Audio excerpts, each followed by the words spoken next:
नमस्कार मित्रों, ई पाठशाला की यूट्यूब चैनल पे आप सबका एक बार फिर से स्वागत है। और मैं दीपक कुमार आज आपके लिए प्राचीन भारतीय इतिहास का अगला वीडियो लेकर के आया हूं। जैसा कि आप लोग जानते हैं कि पिछले क्लास में हम लोग हड़प्पा सभ्यता के बारे में पढ़ रहे थे और उसमें हम लोग हड़प्पा सभ्यता से संबंधित प्रमुख नगरों के बारे में देखा था कि कौन कौन से मेन जो सिटी थे वो हड़प्पा सभ्यता से संबंधित थे और जिनके साक्ष्य हमें आगे चल के प्राप्त हुए हैं। और इसमें हम लोग जो भी प्रमुख शहर थे हड़प्पा सभ्यता के, तो उन सभी शहरों के बारे में मुख्य रूप से हम लोग देखे थे। और कुछ ऐसे भी प्रमुख शहर थे जो बच गए थे जिनसे कि आमतौर पे आपसे परीक्षा में प्रश्न पूछे जा सकते हैं। ठीक है, तो उनसे छोटी छोटी बातें दो तीन हैं जो कि आपको याद रखनी है उन शहरों से संबंधित, और उन्हीं सभी बातों को आज हम आपको सिखाएंगे। ठीक है, तो चलिए, क्या आप लोग इसके लिए तैयार हैं पूरी तरह से? अगर आप तैयार हैं तो आप कमेंट बॉक्स में लिख करके बताइए कि आप तैयार हैं। ठीक है, और चलिए हम लोग देखते हैं, इस वीडियो को आगे शुरू करते हैं। ध्यान से समझिएगा, इसमें सबसे पहले हम लोग जिस सिटी के बारे में देखने वाले हैं वो है यहाँ पे हड़प्पा। पहले समझिए कि हमको आज के लेक्चर में क्या क्या देखना है। सबसे पहली चीज कि हम लोग नगरों के बारे में देखेंगे कि वो कौन कौन से नगर थे हड़प्पा सभ्यता से संबंधित, पहला चीज।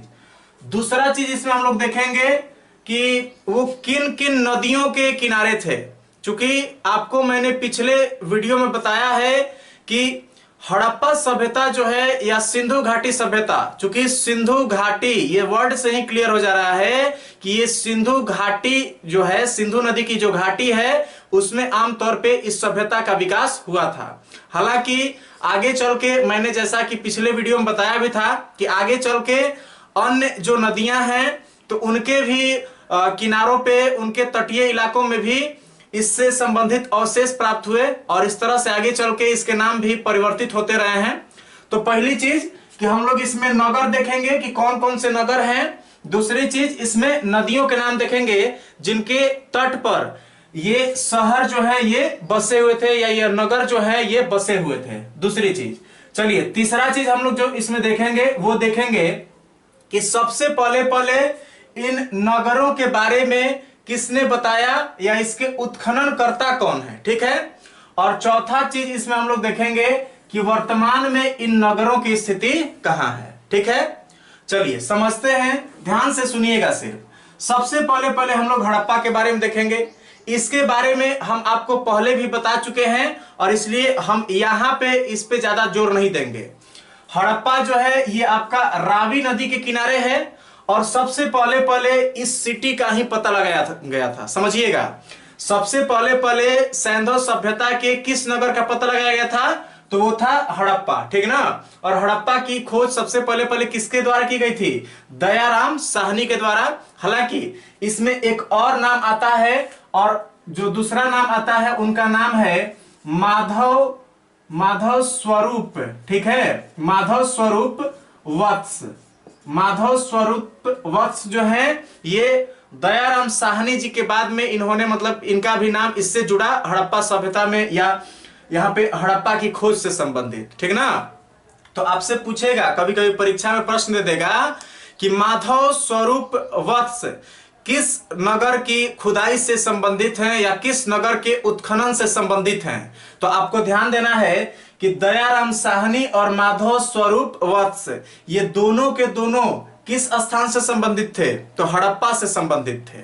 ठीक है, चलिए अगर हम लोग हड़प्पा के वर्तमान स्थिति की बात करें तो ये अभी वर्तमान समय में पाकिस्तान का एक जिला है जिसका नाम है मोंटगोमरी। ठीक है, तो पाकिस्तान के मोंटगोमरी जिला में वर्तमान समय में ये उपस्थित है। ठीक है, चलिए अगला देखते हैं। दूसरा जो नगर है उसका नाम है मोहनजोदाड़ो। ठीक है, इस पे मूवी भी बनी है और ये जो है ये सिंधु नदी के जो है दाएं तट पर स्थित है। समझ रहे हैं ना, ये कहां है? तो ये सिंधु नदी के दाएं तट पर है। और दूसरी चीज कि इसकी खोज की अगर हम लोग बात करें तो इसकी खोज करने वाले जो व्यक्ति थे उनका नाम था राखल दास बनर्जी। इसकी खोज किसने की थी? तो राखल दास बनर्जी जो हैं उन्होंने मोहनजोदाड़ो की खोज की थी। अगर हम लोग वर्तमान स्थिति की बात करें तो वर्तमान स्थिति जो है इसकी, अभी वर्तमान में ये पाकिस्तान का ही एक जिला है जिसका नाम है लड़काना, ठीक ना। तो पाकिस्तान के लड़काना जिला में ये वर्तमान समय में स्थित है, ठीक है। चलिए आगे देखते हैं। तीसरा स्थान चुनहुदड़ो, और ये किस नदी के किनारे, सिंधु, ठीक है। इसके उत्खननकर्ता जो है अर्नेस्ट मैके हैं, और ये वर्तमान समय में पाकिस्तान के सिंध प्रांत में स्थित है, ठीक है। ये चार चीज आपको याद रखनी है। चुनहुदड़ो किस नदी के किनारे, सिंधु। किसने उत्खनन किया सबसे पहले अर्नेस्ट मैके, ये वर्तमान में कहाँ है, तो सिंध प्रांत में है, पाकिस्तान में। चलिए ठीक है, आगे देखते हैं। अगला जो हम लोग देखने जा रहे हैं उसका नाम है कालीबंगा। कालीबंगा राजस्थान में जो है ये घग्गर नदी के किनारे स्थित है। और आपको इसमें ध्यान देना है कि जो कालीबंगा है, तो कालीबंगा की खोज के लिए आमतौर पे यहाँ पे अमलानंद घोष जी सबसे पहले स्टार्टिंग में रहे। इसके बाद में बीबी लाल और बीके थापर और एक और कौन आए थे, तो बीबी लाल आए थे, समझिएगा, बीबी लाल। तो बीबी लाल और बीके थापर और अमलानंद घोष, इन तीनों का संबंध जो है किसके उत्खनन से है, तो कालीबंगा नामक स्थान के उत्खनन से है। चलिए ठीक है, आगे देखिए। वर्तमान स्थिति इसकी अगर हम लोग बात करें तो ये वर्तमान में कहां है, तो राजस्थान का एक जिला है हनुमानगढ़, ठीक है। तो राजस्थान के हनुमानगढ़ जिला में ये वर्तमान समय में स्थित है, ठीक है ना। चलिए आगे देखते हैं। अगला जो नाम आता है वो कौन सा है, कोटदीजी। ये भी सिंधु नदी के किनारे है, और इसके उत्खननकर्ता का नाम है फजल अहमद खां, ठीक है। कोटदीजी के उत्खननकर्ता का नाम क्या है, फजल अहमद खां। और ये किस नदी किनारे है, सिंधु नदी के किनारे। और वर्तमान स्थिति की बात करें तो ये अभी वर्तमान में पाकिस्तान के सिंध प्रांत में स्थित है, ठीक है। हम उम्मीद करते हैं कि ये जो 5 महीने आपको नगर बताए ये पूरी तरह से आपके दिमाग में छप गया होगा। आप इसका नोट्स बनाते चलिए, क्योंकि आपसे जब आप हड़प्पा सभ्यता से संबंधित प्रश्नों को देखिएगा तो आमतौर पे यहां से बहुत ही अच्छे प्रश्न आपसे पूछे जा सकते हैं। पीसीएस रेंज में यहां से प्रश्न पूछे जा सकते हैं। आपको एक जगह नगर दे देगा और दूसरा जगह नदी से मिलान करने के लिए दे सकता है, या फिर उसके जो खोज करता है उनसे मिलान करने के लिए दे सकता है, या फिर आपको यहाँ पे जो वर्तमान उनकी स्थिति है उससे मिलान करने के लिए दे सकता है। तो इसके लिए आपको ध्यान रखना है इन सारी चीजों को। चलिए अगला देखते हैं। अगला जो नगर हम लोग देख रहे हैं उसका नाम है रंगपुर, ठीक। और रंगपुर की बात करें तो ये भादर नदी के किनारे है। और इसकी खोज की बात करें या उत्खनन की बात करें तो सबसे पहले इसका उत्खनन करने वाले जो व्यक्ति थे उनका नाम था एस.आर. राव। एस.आर. राव जो हैं इन्होंने इसका उत्खनन किया। और वर्तमान स्थिति जो है इसकी कहां पे है, तो अहमदाबाद में है, गुजरात में। गुजरात का जिला है एक अहमदाबाद, तो वहीं पे अहमदाबाद जिला में वर्तमान में रंगपुर की स्थिति है, ठीक है। चलिए अगला रोपड़ देखते हैं। रोपड़ सतलज नदी के किनारे है और इसकी खोज किसने किया, तो यज्ञदत्त शर्मा ने किया था। रोपण के बारे में सबसे पहले किसने पता लगाया, तो यज्ञदत्त शर्मा ने लगाया था। और ये सतलज नदी के किनारे है, और ये वर्तमान में पंजाब के रोपड़ जिला में ही स्थित है। यानी कि इसका पुरनका वाला नाम क्या था, रोपड़। वर्तमान वाला भी क्या है जी, तो वर्तमान वाला भी इसका नाम रोपड़ ही है, ठीक है। ये चीज याद रखिए। चलिए आगे देखते हैं। अगला है लोथल। लोथल के बारे में पिछले क्लास में भी हम आपको बताए हैं, एक बार फिर से सुनिए। लोथल जो है ये भोगवा नदी के किनारे है। इसकी खोज एस.आर. राव ने किया था। यानी कि एस.आर. राव जो है 2 जगह से संबंधित है। एक कौन, भोगवा नदी यहाँ पे लोथल से, और दूसरा रंगपुर से। यानी कि रंगपुर और लोथल इन दोनों नगरों की खोज किसने की थी, तो वो थे एस.आर. राव। ये भी आपका अहमदाबाद जिला में है, गुजरात में। ये बात आपको याद रखना है। चलिए और देखते हैं। अगला जो है ये आलमगीरपुर रहा, ठीक। और आलमगीरपुर की बात करें तो ये हिंडन नदी के किनारे स्थित है, ठीक है। हिंडन नदी के किनारे।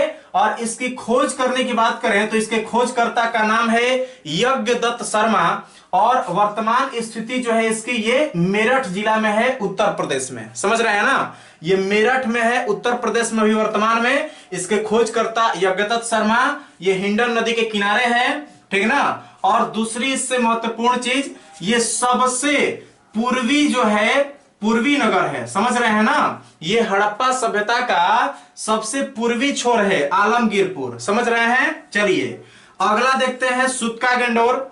सुतका गेंडोर के बारे में पहले ही बताया है, ये दास्क नदी के किनारे है। और अगर इसके खोज की बात करें या उत्खनन की बात करें तो ऑरेल स्टाइन ने इसका उत्खनन सबसे पहले किया था। और अगर वर्तमान स्थिति की बात करें तो ये अभी वर्तमान में मकरान में स्थित है। पाकिस्तान का एक जगह है मकरान, मकरान में समुद्र तट भी है, ठीक ना, तो वहीं पे ये वर्तमान में स्थित है। चलिए आगे देखते हैं, अगला है लास्ट इसमें बनावली। और बनावली जो है ये सरस्वती नदी के किनारे है। और इसके खोज की बात करें या उत्खननकर्ता की बात करें तो आपको याद रखना है कि इसके उत्खननकर्ता का नाम था आरएस बिस्ट। और वर्तमान स्थिति की बात करें तो यह भी वर्तमान में फतेहाबाद हरियाणा में स्थित है, ठीक है। ये तो रहे जो आपके हड़प्पा सभ्यता से संबंधित प्रमुख नगर थे, ये चीज हम लोग देखे। और दूसरा ये किन नदियों के किनारे विकसित हुए थे इसको हम लोगों ने देखा, इनके उत्खननकर्ता के बारे में सीखे हम लोग, और फिर इनके जो वर्तमान स्थिति है ये हम लोग सीख चुके हैं। चलिए और थोड़ी सी चीज हम आपको बताएंगे।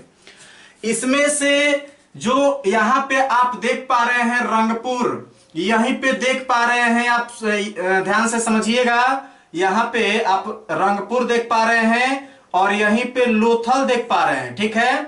तो रंगपुर लोथल ये दोनों जो है ये, और एक और आपको मिलेगा, ये तीन जो ऐसे स्थल थे कि ये तीनों के तीनों जो हैं ये आमतौर पे जो है समुद्री तट के किनारे स्थित थे और ये बंदरगाह वाले नगर थे, ठीक है। ये पहले इसका स्क्रीनशॉट लीजिए एक, उसके बाद में हम लोग देखेंगे हड़प्पा सभ्यता की जो लिपि थी उसके बारे में, ठीक है। जल्दी से स्क्रीनशॉट लीजिए इसका।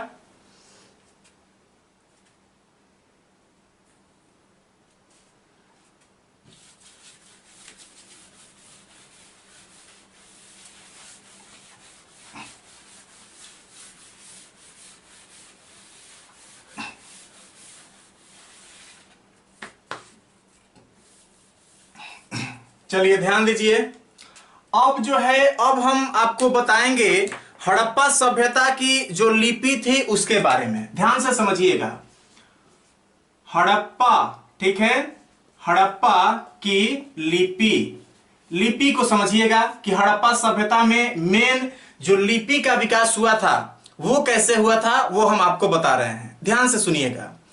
सबसे पहली चीज, जैसा कि मैंने पिछले वीडियो में आप सबको बताया भी है, पिछले क्लास में मैंने आपको बताया है कि हड़प्पा सभ्यता जो है, हड़प्पा सभ्यता को हम लोग आद्य ऐतिहासिक काल कहते हैं। ध्यान से समझिएगा, आद्य ऐतिहासिक, ठीक, आद्य ऐतिहासिक सभ्यता कहते हैं, या इसकी जो कहानी है उसको हम लोग आद्य ऐतिहासिक कालीन इतिहास के अंतर्गत हम लोग पढ़ते हैं, या आद्य ऐतिहासिक कालीन घटनाओं के अंतर्गत हम लोग इसके बारे में पढ़ते हैं। ध्यान से समझिएगा कहानी क्या थी, आखिर क्यों इसको हम लोग आद्य ऐतिहासिक काल के अंतर्गत रखते हैं। तो इसके लिए मैंने पिछले वीडियो में आप सबको बताया था, जब हम आपको इतिहास पढ़ाना शुरू किए थे, प्राचीन भारतीय इतिहास का जो मैंने पहला वीडियो डाला था उसी में मैंने बताया था कि इतिहास को मुख्य रूप से 3 भागों में बांटा गया है, जिसमें से एक जो था उसको हम लोग कहते हैं प्रागैतिहासिक काल, दूसरका वाला के तो उसको आद्य ऐतिहासिक काल, और तीसरका वाला के क्या कहते हैं जी, तो उसको हम लोग ऐतिहासिक काल कहते हैं, ठीक। और आद्य ऐतिहासिक काल के बारे में हम आपको बताए थे कि इसका मतलब यह होता है कि इसके बारे में पुरातात्विक, समझिएगा जी, पुरातात्विक, और दूसरा का तो साहित्यिक, ठीक ना, पुरातात्विक और साहित्यिक दोनों प्रकार के साक्ष्य उपलब्ध रहेंगे।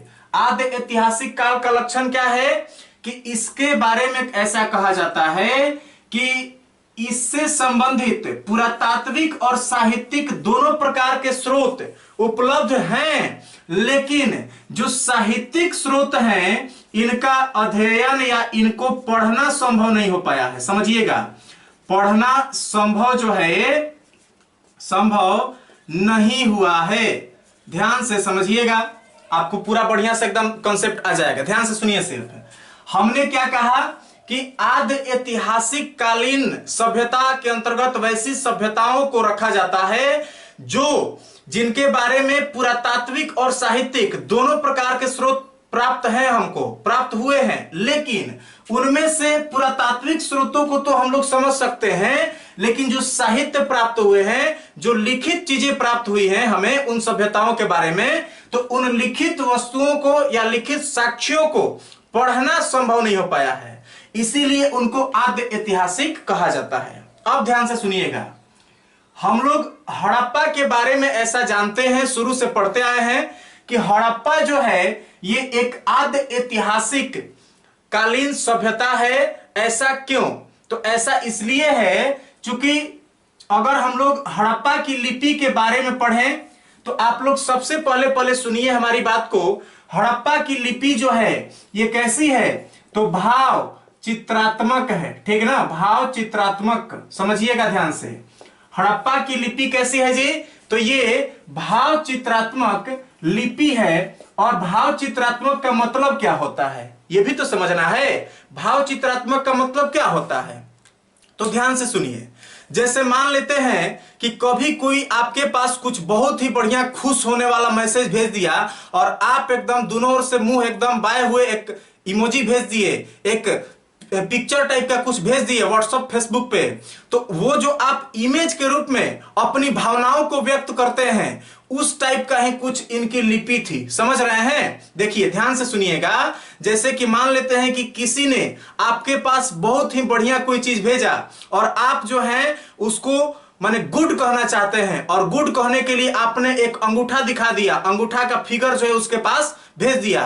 तो इसका मतलब क्या हुआ कि आपने अपनी भावनाओं को चित्र के माध्यम से व्यक्त किया। ठीक, तो यही जो भावनाओं को चित्र के माध्यम से व्यक्त करने की जो विधि होगी, जो लिपि का प्रयोग किया जाएगा, उस लिपि को ही हम लोग क्या कहते हैं? तो भाव चित्रात्मक लिपि कहते हैं। समझ में आ गया? चलिए और थोड़ी सी चीज ध्यान से समझिएगा।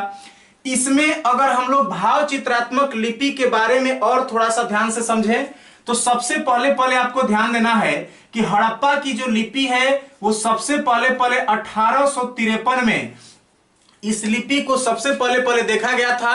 और कहां देखा गया था? तो जब कराची और लाहौर के बीच में रेलवे लाइन का विकास हो रहा था तो उस समय इससे संबंधित कुछ अभिलेख वगैरह प्राप्त हुए थे और उनमें सबसे पहले हड़प्पा की लिपि को देखा गया था। ठीक, अगली चीज इसके बारे में ध्यान से सुनिएगा।